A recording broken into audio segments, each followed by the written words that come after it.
আজকে ঘুম থেকে উঠেছি সেই সকালবেলা, কারণ আর মাত্র 5 দিন রয়েছে আমার হাতে। এমনিতেও প্রেগনেন্সির লাস্ট সময়টা যে কতটা কষ্টের সেটা একটা গর্ভবতী মাই বুঝতে পারবে। যেহেতু আমার ডেলিভারি ডেট দিয়ে দিয়েছে আর হাতে গোনা 5টা দিন আছে, তো আজকে ভাবলাম আর মিস করব না, আজকে এগুলি কাজ আমার করতেই হবে যেভাবে হোক। তো দেখতেই পাচ্ছ এই যে শাড়িগুলি আমি অনেকদিন আগেই খুব ভালো করে ধুয়ে রেখেছিলাম, তবে আবার আজকে ধুয়ে দেব। সবগুলি কাপড় ধুয়ে আবার ডেটল দেব। আর এই যে কাঁথাটা দেখতে পাচ্ছ, এটা হলো আমার নন্দনের।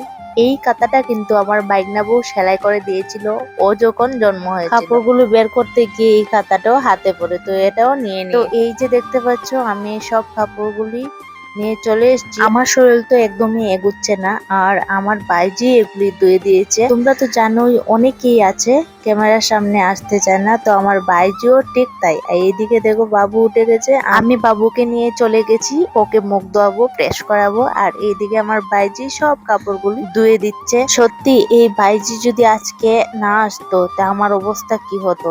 এই যে আজকে আমার মায়ের কাজ করছে। আমার মা আছে কিন্তু উনি খুবই অসুস্থ, তাই এসেও কোনো লাভ নেই, আমার কোনো যত্ন করতে হবে না, উল্টে ওনার যত্ন আমাকে করতে হবে। আর আমি কিন্তু এই সিচুয়েশনে এখন নেই, আমার নিজের শরীরের কোনো ঠিক ঠিকানা নেই কখন কি হবে। তো দেখতেই পাচ্ছ এক এক করে আমি কাপড়গুলি দিয়ে দিচ্ছি।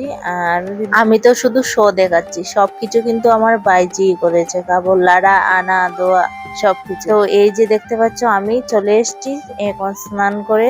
বাইজি আর সাথে আমাকে আর কিছু করতে দেয় না, শুধু আমি দুটো রান্নাই করি। এই যে আজকে কি কি রান্না করলাম, এই যে বাঁধাকপি ভাজা, আর এখানে আছে নিরামিষ 5 মিশলার ডাল, আর বানিয়েছি ডোকা তরকারি। তো এটাই আজকে রান্না। তো আমরা বসে পড়লাম খেতে। যেহেতু হাতে গোনার 5টা দিন আছে, তো অনেক দিন থেকেই ভাবছিলাম একটু ফটো ভিডিও করব প্রেগনেন্সি নিয়ে, তো এটা আর হয়ে উঠছিল না। আর আজকে যদি না করি তাহলে আর হবেও না। তো অনেক কিছু বলে আমার হাজবেন্ডকে মানিয়েছি। এই যে দেখতে পাচ্ছ এই সোনার চেনটা আমি লাগিয়ে দিচ্ছিলাম, আর এদিকে বাবুকে ড্রেস পরিয়ে নিয়েছি। আর আমার কমপ্লিট রেডি আর কি। রেডি বলতে বেশি কিছু না, এই যে শাড়িটা পরেছি এত অসহ্য গরমে, এটা পরে যে আমি কিভাবে থাকছি, কিভাবে সময়টা কাটছে আমার, সেটা শুধু আমি। তো আমাদের তো রেডি হওয়া কমপ্লিট, তবুও আমার বাবুর এই প্যান্টুতে হবে না, তাই আরেকটা প্যান্টু বের করে ওকে পরিয়ে দিচ্ছি। তারপর মা ছেলে একটু সময় ঘরে রিল ভিডিও করে তারপর চলে গিয়েছিলাম ছাদের উপর। তো ছাদে গিয়ে অনেক সময় আমরা ফটো ভিডিও করলাম আমরা 3জনে, আর বেশিক্ষণ না, প্রায় আধা ঘন্টা 40 মিনিট এরকমই হবে। তো ঘরে চলে এসেছি, আর হয়ে গেল এখন বিকেলবেলা। আর বিকেলবেলায় এই যে আমার বাইরে কাপড়গুলোই এনে রেখেছে এখানে, এই যে দেখতে পাচ্ছ। সত্যি আজকে সারাদিনটা খুব ব্যস্ততায় কাটালাম। সকালবেলা দেওয়া হলো কাপড়গুলো, তারপর দুপুরবেলা উঠলাম ফটো। আর সব থেকে বেশি অসহ্যকর ব্যাপার হচ্ছে এই যে শাড়িটা লাগিয়ে ফটো ভিডিও করলাম। আর এখানে আমার বাবু জীবনও কোনো মেয়েদের কাপড় পরে না, আজকে আমার শাড়ির সঙ্গে ব্লাউজও পরেছে। এইবার দেখে নাও আমি আমার হসপিটাল ব্যাগে কি কি ভরছি। প্রথমেই আছে আমার এই যে ডকুমেন্ট, আমার প্রেগনেন্সির দ্বিতীয় প্রেগনেন্সির যতগুলা রিপোর্ট আছে, প্রেসক্রিপশন আছে, তারপর আছে আমাদের দুজনের Aadhaar card, PAN card, I card.